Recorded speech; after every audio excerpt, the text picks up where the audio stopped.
वाकरी जिल्हा परिषद गटामध्ये संग्राम गायकवाड यांनी माघार घेऊन बागल परिवाराला पाठिंबा दिल्यानंतर भगीरथ भालके यांनी आपल्या निष्ठावंत कार्यकर्त्याचा स्वतःच्या स्वार्थासाठी बळी दिला, अशा पद्धतीच्या media trial, social media, comment यंत्रणा आणि गावगाड्यातल्या चर्चा या काळे गटाकडून जाणीवपूर्वक करण्यात आल्या. खरं तर हे सगळं करत असताना याच काळे गटाला जाणीवपूर्वक विसर पडलाय की आपण देखील आपल्या नेत्याच्या घरातल्या उमेदवारीसाठी असंख्य निष्ठावंत कार्यकर्त्याचा बळी घेतलाय. आणि त्यातलं सगळ्यात पहिलं नाव म्हणजे परिचारक गटाचे निष्ठावंत मावळे वामन यलमार यांचं घ्यावं लागेल. वामन यलमार यांच्या पत्नी प्रीतीताई वामन यलमार यांनी या जिल्हा परिषद गटामध्ये निवडणुकीची चांगली बांधणी केली होती. सामाजिक काम, अन्नक्षेत्र या माध्यमातून त्यांनी लोकांची सेवा केली होती. वामन यलमार यांना मानणारा वर्ग हा त्या ठिकाणी बंडी शेगाव, शेळवे आणि आजूबाजूच्या परिसरामध्ये मोठ्या प्रमाणामध्ये आणि परिचारकांचे निष्ठावंत शिलेदार असल्यामुळे आपल्याला या जिल्हा परिषद गटामध्ये उमेदवारी मिळेल अशा पद्धतीची भूमिका घेऊन त्यांनी खरं तर काम सुरू केलं होतं. परंतु ऐन वेळेला समाधान काळे यांना उमेदवारी द्यावी लागल्यानं किंवा आघाड्यातून तशा पद्धतीचा निर्णय झाल्यामुळं प्रीतीताईंना या निवडणुकीतून माघार घ्यावी लागली. हा प्रीतीताईंवरचा अन्याय नव्हता का, हा प्रश्न आता लोक विचारू लागलेत. इतकंच नाही तर शेळवे येथील डॉक्टर शशिकांत नागटिळक यांना देखील या काळे यांच्या कुटुंबातील उमेदवारीमुळे माघार घ्यावी लागली. त्यामुळे शशिकांत डॉक्टर सारख्या सामान्य कार्यकर्त्यावर अन्याय झाला नाही का, हा प्रश्न देखील इथली जनता आता विचारायला लागले. इतकंच नाही तर काळे कुटुंबाच्या निष्ठावंत मानल्या जाणाऱ्या आणि राष्ट्रवादीमध्ये एकत्र असल्यामुळे खरं तर वर्षाताई शिंदे ज्यांनी राष्ट्रवादीतून उमेदवारीची मागणी केली होती आणि समाधान काळे यांनी देखील त्यांच्या पत्नीची उमेदवारी ही त्या ठिकाणी राष्ट्रवादीचा गमच्या गळ्यामध्ये घालून खरं तर त्यांच्या अगोदर तिथं भरल्यामुळे कुठेतरी वर्षाताईंवर अन्याय झाल्याची चर्चा सुरू झाली होती. आपल्याच कार्यकर्त्यांना डावलून नेत्यांच्या कुटुंबामध्ये ही राष्ट्रवादीची उमेदवारी गेल्यामुळे काही काळ वर्षाताई देखील नाराज असल्याची चर्चा होती. परंतु तिथं देखील तुम्ही वर्षाताईंना डावलून स्वतःच्या कुटुंबातली उमेदवारी भरली, हा वर्षाताईंवर अन्याय नव्हता का, तुम्ही वर्षाताईंचा बळी दिला नाही का, हा प्रश्न आता सामान्य जनता काळे गटाला विचारायला लागले. त्यामुळे कुठेतरी कालचं राजकीय चाणाक्षपण म्हणून दोन गटामधलं मताचं विभाजन होऊ नये आणि फायदा समोरच्या विरोधी उमेदवाराला होऊ नये यासाठी अभिजित पाटील आणि भगीरथ भालके यांनी एकत्रित येऊन जो निर्णय घेतला तो संग्राम गायकवाड यांच्याशी चर्चा करून निर्णय घेतला. त्या निर्णयानंतर मात्र जाणीवपूर्वक काळे गटाकडून अशा पद्धतीची लाईन चालवण्यात आली की संग्राम गायकवाड यांच्यावर अन्याय झालाय. परंतु त्या गटाला हा विसर पडला होता की संग्राम गायकवाड असतील किंवा संतोष बागल यांच्या कुटुंबातली उमेदवारी असेल, तानाजी बागल यांच्या कुटुंबातली उमेदवारी असेल, ही कार्यकर्त्यांची उमेदवारी आहे. तिथं एका कार्यकर्त्याला बळ देण्यासाठी दुसऱ्या कार्यकर्त्याला थांबवण्यात आले. नेत्याच्या कुटुंबातल्या उमेदवारीसाठी कुठेही कार्यकर्त्याचा बळी घेतलेला नाही.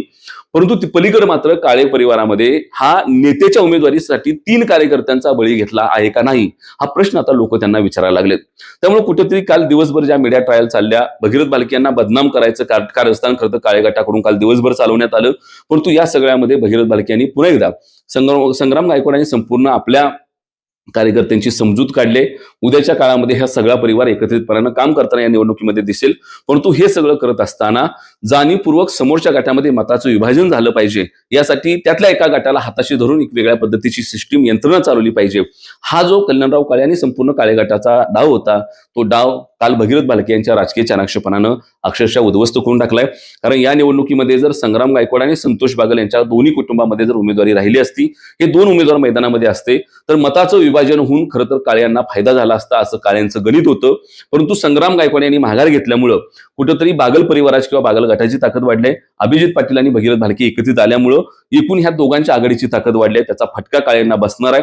निवडणुकीमध्ये उद्या समोर जात असताना मतातलं हे विभाजन राजकीय चाणाक्षपणानं टाळल्यामुळं आपली उमेदवारी अडचणीत आल्यामुळं खरं तर काल दिवसभर काळे गटाकडून खरं तर संग्राम गायकवाड यांच्या बाजूने खरं तर काही ट्रायल चालवल्या जात होत्या. परंतु संग्राम गायकवाड हे देखील राजकीय चाणाक्ष आहेत, त्यांच्या ह्या गोष्टी लक्षात आल्या. त्यामुळं त्यांनी देखील या संदर्भातली भूमिका खरं तर लवकरच माध्यमांच्या समोर येऊन स्पष्ट करतील. परंतु हे सगळं होत असताना ज्या पद्धतीचं राजकारण काल दिवसभर वाकरी गटामध्ये घडलं, त्यामुळे सुरुवातीच्या टप्प्यामध्ये वेगवेगळ्या माध्यमांमधून असेल किंवा सोशल मीडियातून असेल, सुरुवातीच्या काळामध्ये भगीरथ भालके हे ट्रोल झाले. परंतु नंतर हे सगळ्यांच्या लक्षात आलं की भगीरथ भालकेंनी आपलेच 2 कार्यकर्ते आहेत. कारण तानाजी काका बागल हे या भागामध्ये भगीरथ भालके यांच्यासाठीच काम करणारा कार्यकर्ता आहे. संग्रामदादा गायकवाड हे देखील या भागामध्ये भगीरथ भालके यांच्यासाठीच काम करणारा कार्यकर्ता आहे. त्यामुळे आपल्या दोन्ही कार्यकर्त्याचं मोठ्या प्रमाणामध्ये होणारं उद्याचं मानसिक आणि आर्थिक असं मोठं नुकसान टाळण्यासाठी आपल्या कार्यकर्त्यामध्ये समेट घडवून ज्या पद्धतीची भूमिका घेतली, त्या भूमिकेमुळे खरं तर काल संग्राम गायकवाड यांच्यावर अन्याय झाला. ही मीडिया ट्रायल चालवली गेली खरी, परंतु हे होत असताना ज्या पद्धतीनं प्रीतीताई वामन यलमार यांना थांबावं लागलं. वामन यलमार यांच्यासारख्या परिचारक गटातल्या निष्ठावंत कार्यकर्त्यावर अन्याय झाला. शशिकांत डॉक्टर जो गेली अनेक वर्ष या भागामध्ये चांगल्या पद्धतीचं काम करतात, त्यांच्यावर अन्याय झाला. वर्षा राणी शिंदे या खरं तर या भागामध्ये राष्ट्रवादीच्या उमेदवार होत्या, तुम्ही राष्ट्रवादीमध्ये होता, त्यावेळेला त्यांच्या आधी तुम्ही राष्ट्रवादीचा गमच्या गाळ्यामध्ये टाकला होता आणि जाऊन उमेदवारी भरली होती, त्यामुळे तुम्ही त्या कार्यकर्त्यावर अन्याय केला होता. त्यामुळे कुठेतरी इथं निदान दोन कार्यकर्ते समोरासमोर आहेत आणि एका कार्यकर्त्यासाठी दुसऱ्या कार्यकर्त्याचा बळी जाऊ नये ह्या पद्धतीची भूमिका भगीरथ भालके यांनी घेतली. परंतु तिथं मात्र तिन्ही कार्यकर्त्यांचा बळी देऊन नेत्याच्या कुटुंबामध्ये उमेदवारी गेल्यामुळं लोक आता उलट प्रश्न आज सकाळपासून त्यांना विचारायला लागलेत की ह्या कार्यकर्त्यावरच्या अन्यायाला जबाबदार कोण? इथं तुम्ही वामन यलमार यांच्या कुटुंबाचा बळी घेतला नाही का? तुम्ही शशिकांत डॉक्टरांच्या कुटुंबाचा बळी घेतला नाही का? तुम्ही वर्षा राणी शिंदेना जिल्हाध्यक्ष असताना डावललं कसं? नेत्याची किंवा ही कुठल्या कुटुंबाची लढाई नव्हती, ही कार्यकर्त्याची निवडणूक होती. या कार्यकर्त्याच्या निवडणुकीमध्ये तुम्ही तुमच्या कुटुंबामध्ये उमेदवारी का दिली? हे सगळे प्रश्न करतं कालपासून पुन्हा दुपारपासूनचा जो काही तुम्ही जर कमेंट यंत्रणा बघितल्या, मीडिया बघितला, ह्याच्यामध्ये चाललेले चित्र तुम्हाला बघायला मिळतं. त्यामुळे कुठेतरी ज्या पद्धतीनं एक डाव आखून किंवा ज्या पद्धतीची रणनीती आखून इथं भालके गटातल्या दोन मतांचं विभाजन करायचं किंवा भालके गटामध्येच विभाजन करायचं आणि संग्राम गायकवाड आणि संतोष बागणे यांच्या मतामध्ये विभाजन झालं तर आपल्याला फायदा होईल, हा जो एक राजकीय डाव खरं तर संपूर्ण काळ्या गटानं आखला होता, त्याला सुरुंग लावण्याचं काम खरं तर भगीरथ भालके यांनी केलंय. हे त्यांचं राजकीय शाणाक्षेपण आहे. संग्राम गायकवाड यांनी या भागामध्ये निवडणुकी या संदर्भाने तयारी केली होती, त्यामुळे निश्चितपणानं या संपूर्ण यंत्रणेमध्ये माघार घेत असताना त्यांना संघर्ष करावा लागणार आहे, त्रास सहन करावा लागणार आहे, कार्यकर्ते त्यांना प्रश्न विचारणार आहेत. परंतु हे सगळं एका भालके यांच्या परिवाराच्या अंतर्गतली लढाई आहे किंवा परिवाराच्या आतली ही चर्चा आहे. भगीरथ भालके आणि प्रियंका भालके हे पाठीमागच्या 2 दिवसापासून आपल्या कार्यकर्त्यांना चांगल्या पद्धतीने हाताळण्याचं काम करतायत. काल देखील वेगवेगळ्या ठिकाणी गाठीभेटी घेऊन बैठका घेऊन आपल्या कार्यकर्त्यांची त्यांनी समजूत काढली की इथं जर आपल्या मताचं विभाजन झालं तर आपला हेतू त्या ठिकाणी साध्य होणार नाही, आपले विरोधक त्या ठिकाणी या निवडणुकीमध्ये निवडून येतील, त्यामुळे आपण दोघांनी इथं कुणीतरी एकाने थांबणं गरजेचं होतं. ही गोष्ट त्यांना पटवून देण्यात आली. हे देताना संग्राम गायकवाड यांना सन्मानजनक वागणूक देण्याची भूमिका देखील भगीरथ भालके यांनी पार पाडले. तशा पद्धतीचे शब्द, तशा पद्धतीची व्यवस्था देखील बागल परिवारांनी सगळी मंडळी, कारण शेवटी ती एका गटातली मंडळी आहे, संग्राम गायकवाड असतील किंवा तानाजी बागल असतील, ही सगळी मंडळी ही भालकेंचा कार्यकर्ता असलेली मंडळी आहे, ती एका परिवाराची लढाई आहे.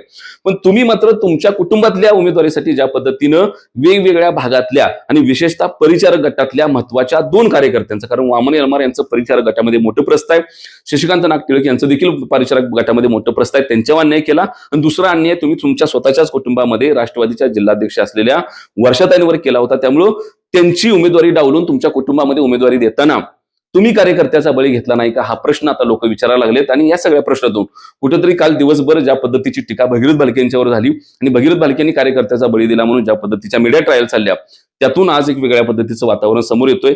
अखेर उद्या या संपूर्ण प्रक्रियेमध्ये अभिजित पाटील आणि भगीरथ भालके एकत्रित येऊन बऱ्याच गोष्टी हालचाली इथं करतील, हा निश्चित वेगळा भाग आहे.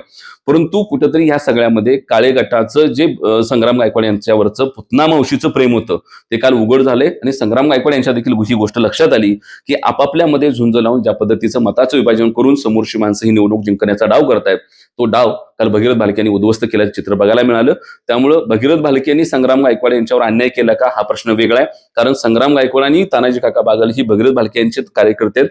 आपल्या दोन्ही कार्यकर्त्यांचं मतविभाजनातून मोठं नुकसान होऊ नये, आर्थिक नुकसान होऊ नये, निवडणुकीमध्ये पराभव होऊ नये आणि पुन्हा पर्यायानं भालके गटाचं इथं नुकसान होऊ नये, यासाठी ज्या पद्धतीची तडजोड केली त्याच्यापेक्षा जास्त त्रास, त्याच्यापेक्षा जास्त वेगळ्या पद्धतीची भूमिका पलीकडच्या काळे गटानं खरं तर परिचारकांची 2 आणि स्वतःच्या 1 कार्यकर्ता अशा पद्धतीच्या कार्यकर्त्यावर अन्याय केल्यामुळं आता लोक बोलू लागलेत की नेमका खरा कुणी कुणाचा बळी दिला आणि त्याचे परिणाम उद्याच्या निवडणुकीमध्ये निश्चितपणाने दिसतील, अशी चर्चा सध्या लोकांमध्ये सुरू आहे.